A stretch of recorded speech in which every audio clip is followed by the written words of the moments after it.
Good morning students, KS commerce classes में आपका स्वागत है।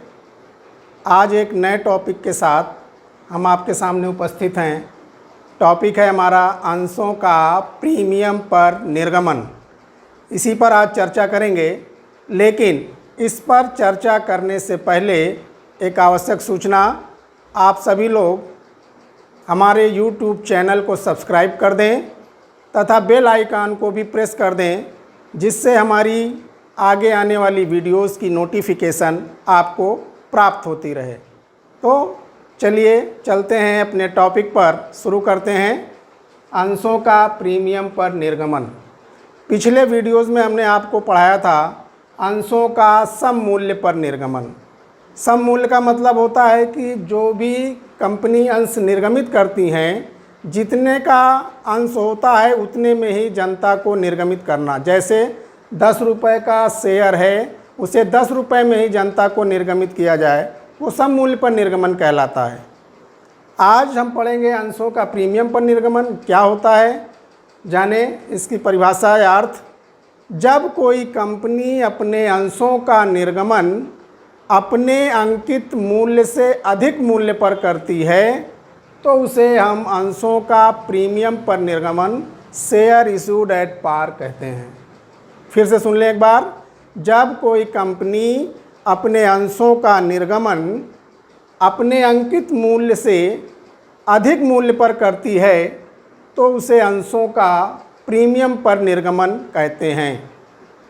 और उसके अंकित मूल्य और अधिक मूल्य का जो अंतर होता है वो प्रीमियम कहलाता है। जैसे मान लीजिए 100 रुपये का अंश 110 रुपये में निर्गमित किया गया,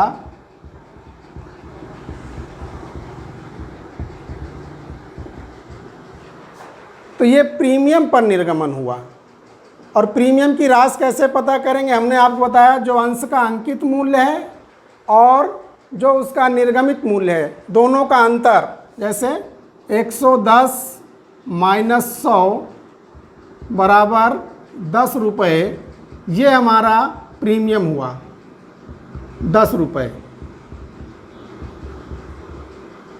इसका मतलब हुआ कि प्रीमियम की राशि कितनी है? 10 रुपये। समझ में आ गया होगा। फिर से सुन लें। जब कंपनी अपने अंशों का निर्गमन अंशों के अंकित मूल्य से अधिक मूल्य पर करती है, तो उसे प्रीमियम पर निर्गमन कहा जाता है। जैसे 100 रुपये वाला अंश 110 रुपये में यदि निर्गमित किया जाता है, तो उसे हम प्रीमियम पर निर्गमन कहते हैं। और प्रीमियम की राशि पता करने के लिए हम अंकित मूल्य, उसके निर्गमित मूल्य में से अंकित मूल्य को घटा देते हैं। जो धनराशि आती है उसे हम प्रीमियम कहते हैं। तो अब जब अंश प्रीमियम पर कंपनी निर्गमित करती है, तो जर्नल में क्या एंट्री करती है वो आप देखें।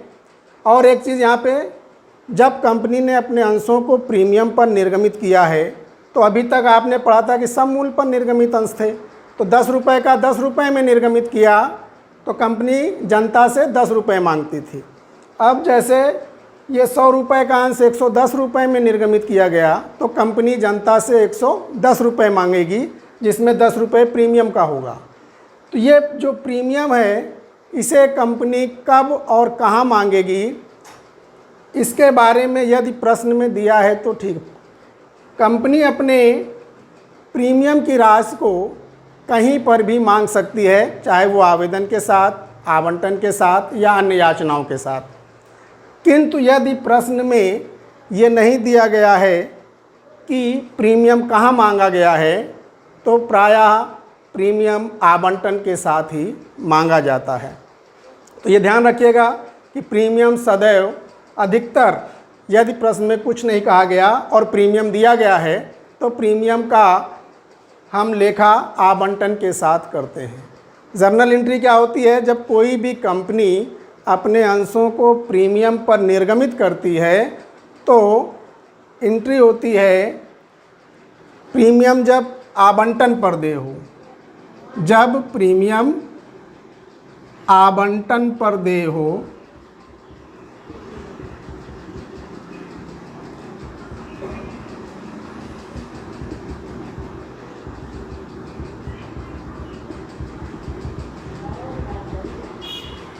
प्रीमियम सदैव ड्यू करते समय ही दिखाया जाता है। और एक चीज़ आपको नहीं बताया, प्रीमियम हमेशा क्रेडिट किया जाएगा सिक्योरिटी प्रीमियम रिजर्व अकाउंट के नाम से। देखें कैसे, जब प्रीमियम आवंटन पर देय हो तो ड्यू की एंट्री आपको बताई थी, तो वहाँ जब हमने आपको सम मूल्य पर एंट्री बताई थी तो एंट्री बताई थी share allotment account DR to share capital account, वहाँ प्रीमियम नहीं था। लेकिन चूंकि यहाँ पर प्रीमियम दिया गया है तो प्रीमियम का लेखा भी इसी के साथ करेंगे। कैसे देखें, share allotment account DR to share capital account to share security premium reserve account, ये एंट्री की जाएगी जब कोई कंपनी अपने अंशों को प्रीमियम पर निर्गमित करेगी और प्रीमियम आवंटन पर मांगेगी, तो आवंटन देय की एंट्री करते समय प्रीमियम को हम क्रेडिट करेंगे और इसका नरेशन होगा allotment money due with premium.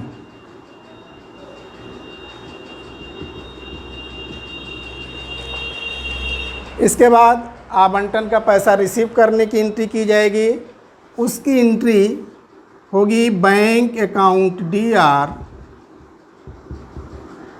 To share allotment account, narration होगा allotment money received with premium, with premium. जो पैसा हम रिसीव करेंगे प्रीमियम सहित रिसीव करेंगे अलॉटमेंट का। यही एंट्री आपको याद रखना है। जब हमने पढ़ा था सम मूल्य पर निर्गमन तो वहाँ पे ये सिक्योरिटी प्रीमियम नहीं था। अब जब अंशों का निर्गमन प्रीमियम पर हो रहा है तो प्रीमियम आ गया। प्रीमियम कहाँ पे लिखा जाएगा, आपको हमने बताया जब आवंटन दे करेंगे, ड्यू करेंगे, उसी में प्रीमियम को हम क्रेडिट कर देंगे।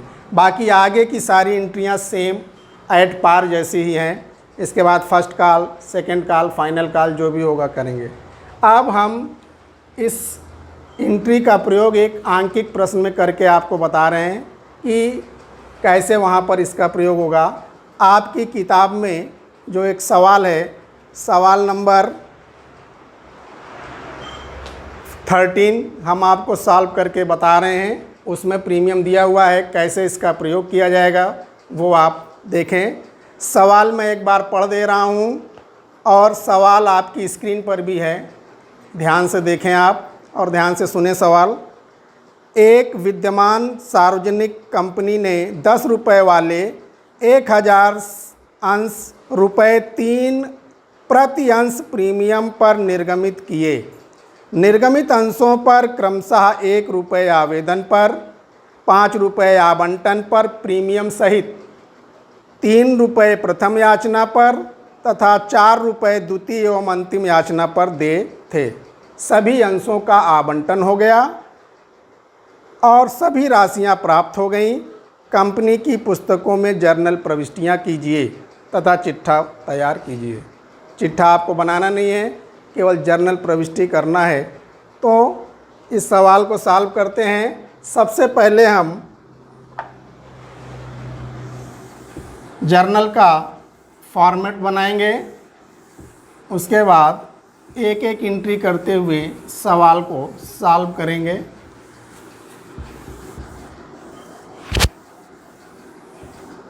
जर्नल का फॉर्मेट जैसा कि आप जानते हैं, क्वेश्चन नंबर 13 पेज नंबर 196 195 पर है।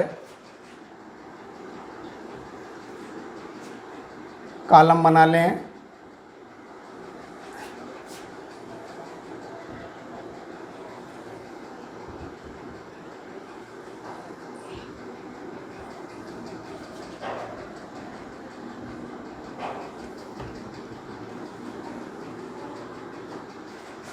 सबसे पहला कॉलम जैसा कि आप जानते हैं डेट, दूसरा पर्टिकुलर,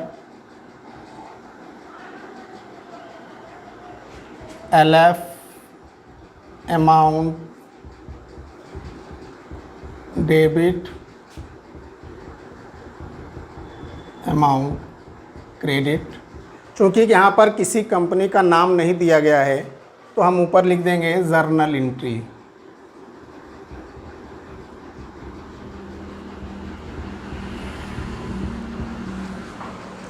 तो जर्नल एंट्री करने से पहले जो भी सवाल में दिया गया है उसे हम नोट कर लेते हैं। जैसे कितने अंश निर्गमित किए गए हैं?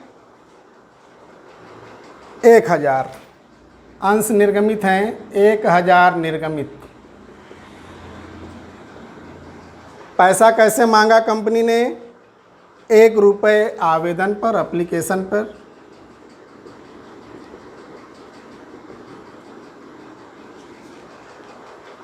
5 रुपये आवंटन पर, 5 रुपये अलॉटमेंट पर प्रीमियम सहित।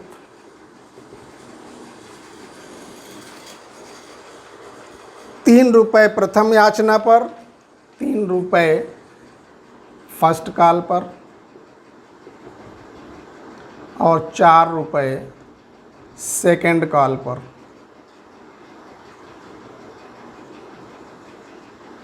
अब सब चीज़ें हमने आप नोट कर ली। 1000 अंश निर्गमित हैं।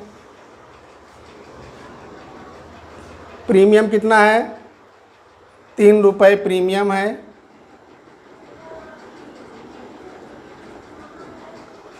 तो देखें 10 वाले अंश थे तो 5, 1, 6, 3, 9, 4, 13। 3 रुपये प्रीमियम पर निर्गमित किया गया है, यानी 13 रुपये में वो अंश निर्गमित किया गया है। और वो 13 रुपये कंपनी ने मांगे कैसे? 1 रुपये एप्लीकेशन पर मांगा, 5 रुपये अलॉटमेंट पे मांगा, जिसमें 3 रुपये प्रीमियम भी शामिल है, 3 रुपये फर्स्ट कॉल पे और 4 रुपये सेकेंड एंड फाइनल कॉल पे।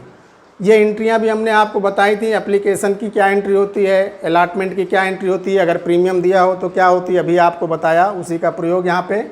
तो चलिए चलते हैं। सबसे पहले कह रहा है प्रश्न में कि सभी राशियां प्राप्त हो गई। जितने अंश निर्गमित हुए हैं उनके सारा पैसा कंपनी द्वारा प्राप्त हो गया है। तो पहले हम एप्लीकेशन रिसीव की एंट्री आपको बताया था। एप्लीकेशन मनी रिसीव प्राप्त होने पर एंट्री बताई थी, bank account DR to share application account.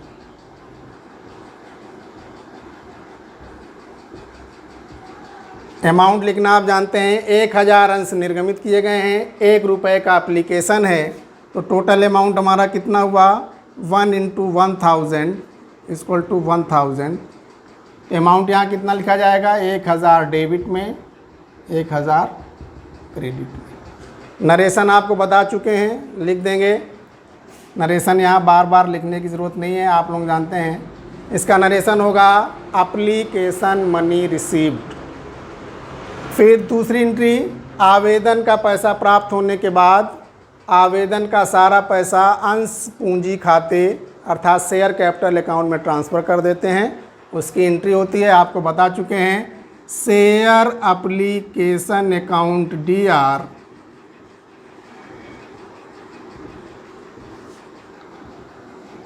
To share capital account. जो पैसा हमको आवेदन पर प्राप्त होता है पूरा पैसा ट्रांसफ़र कर देंगे, 1000। इसका नरेशन होगा, लिख लेंगे आप लोग, बता चुके हैं, फिर बता दे रहा हूँ, application money transfer to share capital account. आगे चलते हैं। एप्लीकेशन का काम ख़त्म हुआ, आते हैं अलॉटमेंट पे। यहीं पर ध्यान देना है आपको, चूँकि अलॉटमेंट में प्रीमियम दिया हुआ है, उसका भी लेखा यही करना है दे एंट्री के साथ। एंट्री अभी आपको बताई, यदि आवंटन पर प्रीमियम हो तो एंट्री होती है share allotment account DR।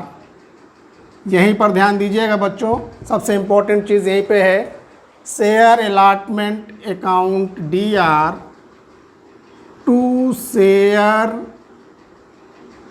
Capital account to security premium reserve account. ये एंट्री हुई to security premium reserve account. अभी आपको बताया था कि अगर प्रीमियम मांगती है कंपनी तो उसको क्रेडिट करते हैं, यहाँ पे क्रेडिट किया। इसका नरेशन मैं बता दे रहा हूँ आपको, अलॉटमेंट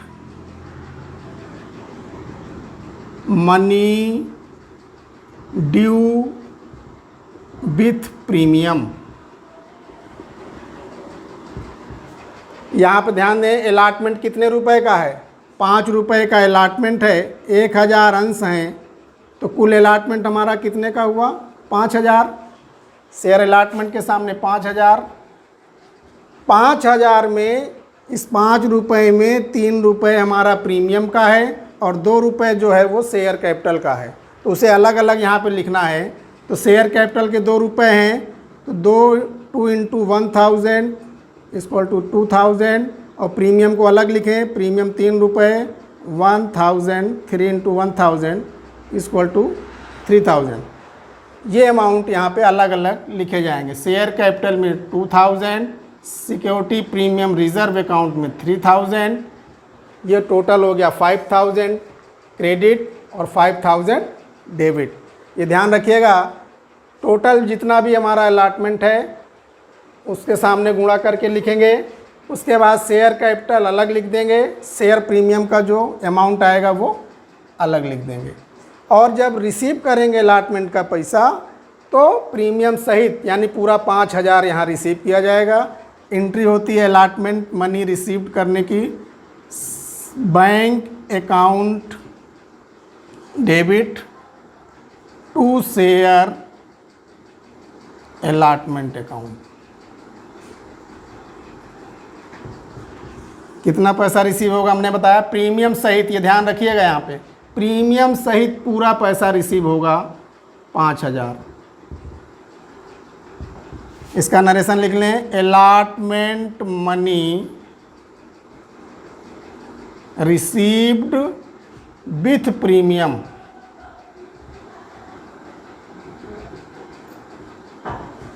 अलॉटमेंट का काम ख़त्म हुआ, अब आते हैं फर्स्ट कॉल पर। फर्स्ट कॉल हमारी कै रुपए की है? 3 रुपए की।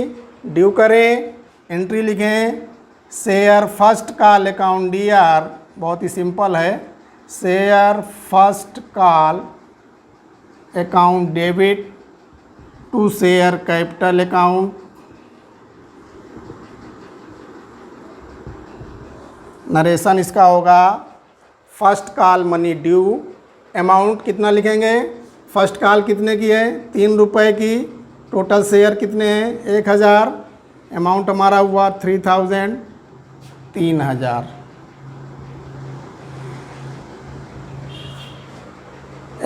फर्स्ट कॉल ड्यू हुई, इसके बाद रिसीव कर लें फर्स्ट कॉल का पैसा, bank account DR। First call का पैसा रिसीव करने की एंट्री आपको बताया था, bank account debit to share first call account. Narration आप जानते हैं, फर्स्ट कॉल मनी रिसीव्ड, पूरा पैसा जितना मांगा गया था 3000 रिसीव कर लेंगे। इसी तरह अंतिम याचना आ गई सेकेंड कॉल, ये फाइनल कॉल भी है, इसको भी हम ड्यू करेंगे। ये 4 रुपए की है, 1000 शेयर हैं निर्गमित, तो हमारा अमाउंट टोटल कितना हुआ सेकेंड कॉल का? 4000। पहले ड्यू करें second call, share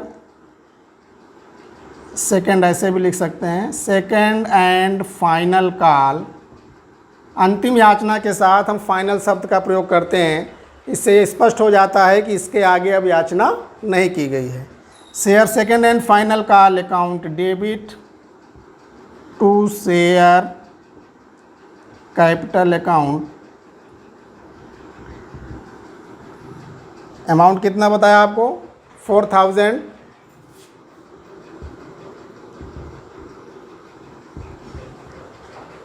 first call due हुई, फाइनल कॉल रिसीव करें, पैसा पूरा।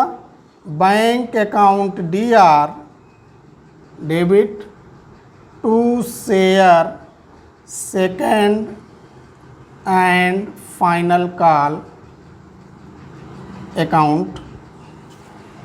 वही जितना पैसा मांगा गया था 4000 रिसीव कर लें।